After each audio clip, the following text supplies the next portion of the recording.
نہ میں وہابی نہ میں بابی، میں ہوں مسلم علمی کتاب۔ جب سے یہ بدماش مودی حکومت آئی ہے، اس کے بعد سے تو پورے ملک کے اندر مسلمانوں کا جینا دوبر کر دیا انہوں نے۔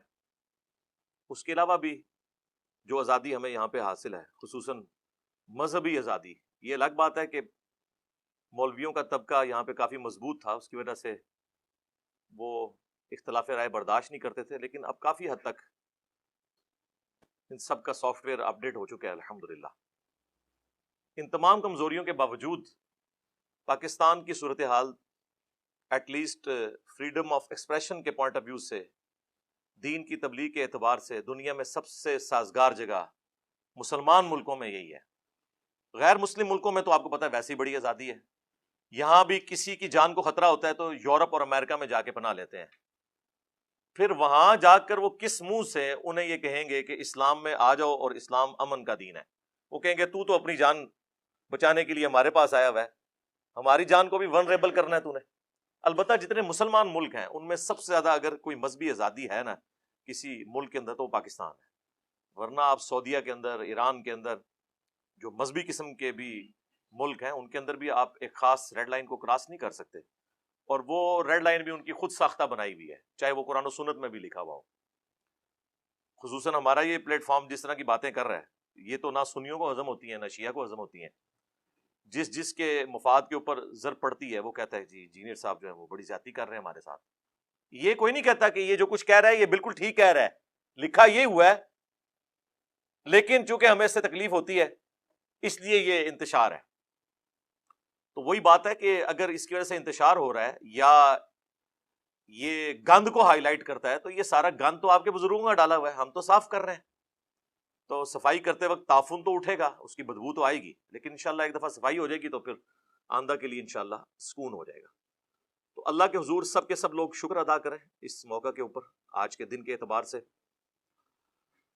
دوسرے نمبر پہ میں خصوصاً جو حکمران ہیں ان کی ذمہ داری ہے کہ وہ اپنی جو مخالف جماعتیں ہیں ان کو ساتھ ملا کر، جس طرح انہوں نے بڑی محنت سے یہ ایک حکومت بنا لی ہے، تو ابھی بھی جو اپوزیشن کے اندر جماعتیں بیٹھی ہیں انہیں بھی ساتھ ملائیں اور دو کام کریں جو میں اکثر کہتا ہوں، ایک چارٹر آف ڈیموکریسی اور دوسرا چارٹر آف اکانومی لکھ لیں، میثاق جمہوریت اور میثاق معیشت۔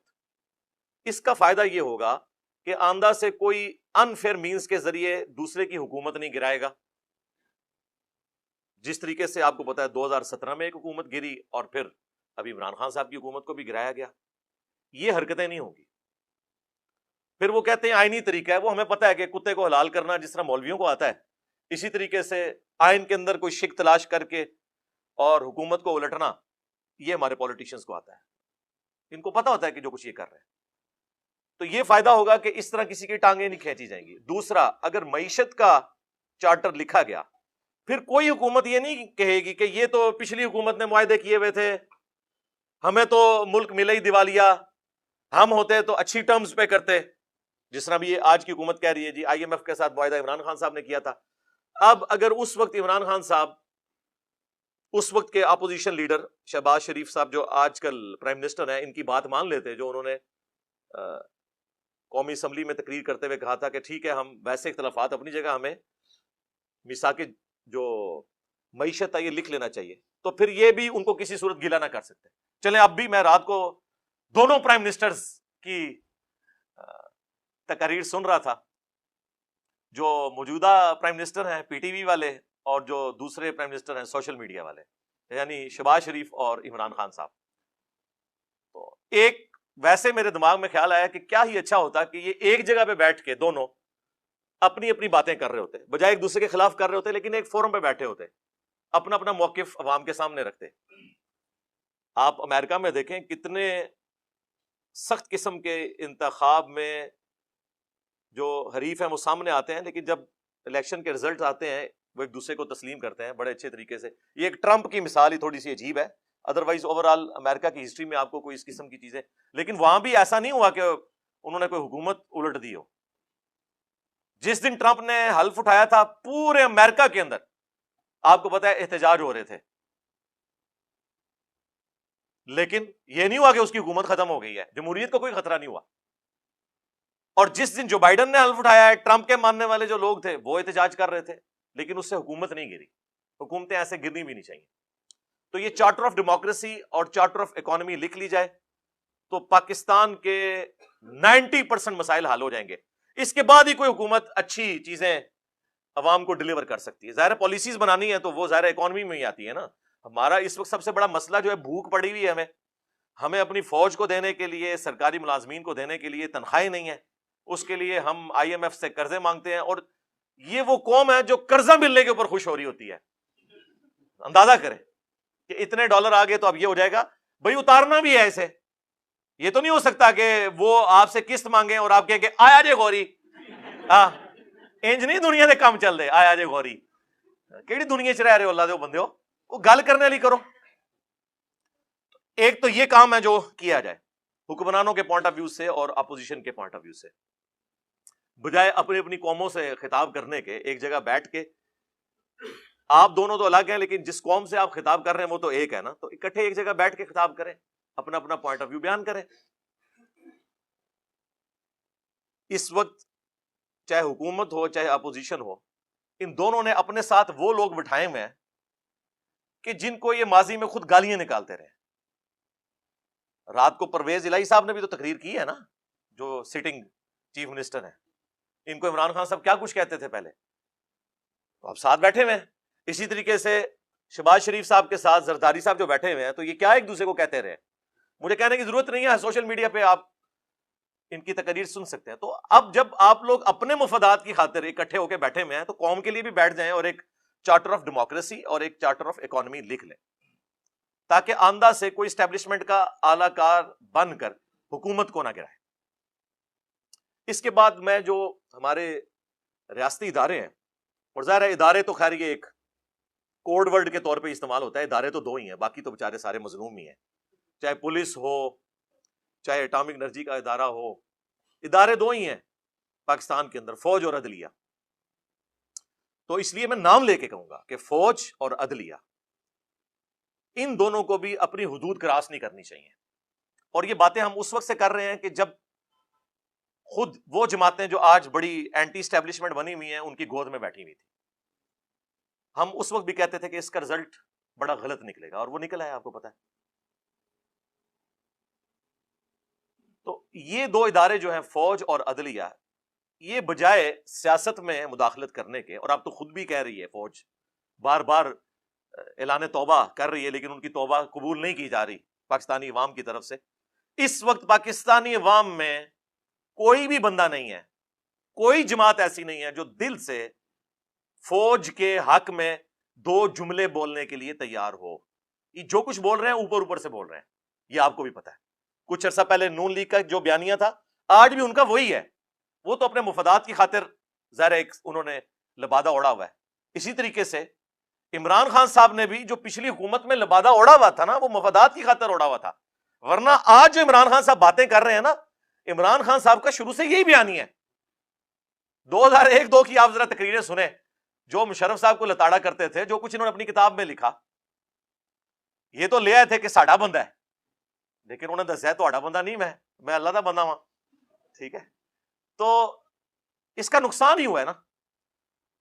اور پھر دیکھیں کہ جب آپ سیاست میں مداخلت کرتے ہیں، چاہے فوج یا عدلیہ، آپ اپنے کام کوئی نہیں کر رہے ہوتے. پاکستان کا ایک ہی مسئلہ ہے کہ ہر کوئی دوسرے کا کام کر رہا ہے. ایک مسئلہ ہے.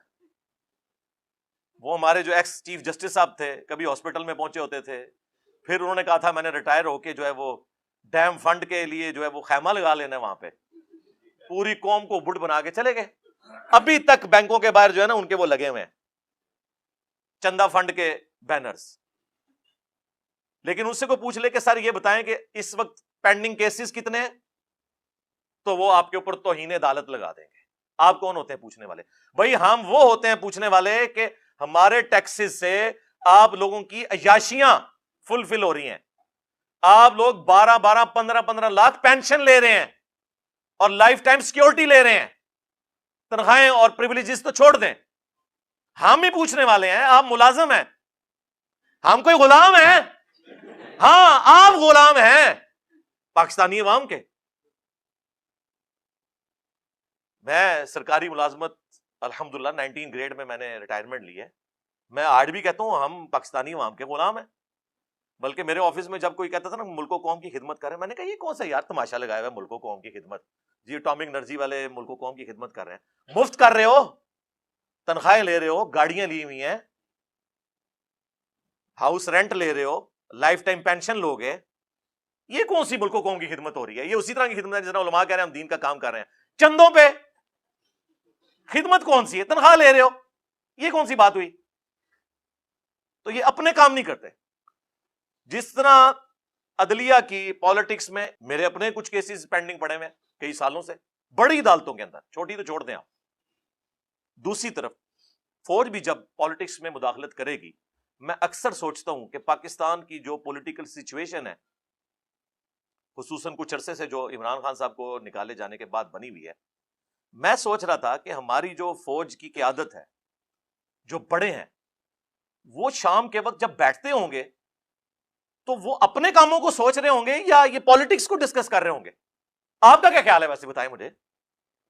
ظاہر ہے ان کو یہی خطرہ ہوگا آج فلانے نے ساڑھے خلاف بیان دے دیتا، آج فلانا نے دے دیتا. ایسی صورتحال کے اندر جو اصل کام ہے فوج کا اور اداروں کا، وہ بیچارے کس حد تک کر سکیں گے؟ اور یہ بیچارے میں وہ خود ان کا اپنا بھی قصور ہے، میرے بیچارے کوئی نہیں نے. تو اس وقت دل سے کوئی جماعت بھی ان کے لیے ایک جملہ ہمدردی کا بولنے کے لیے تیار نہیں ہے، الٹا خلاف کمپین چلا رہے ہیں.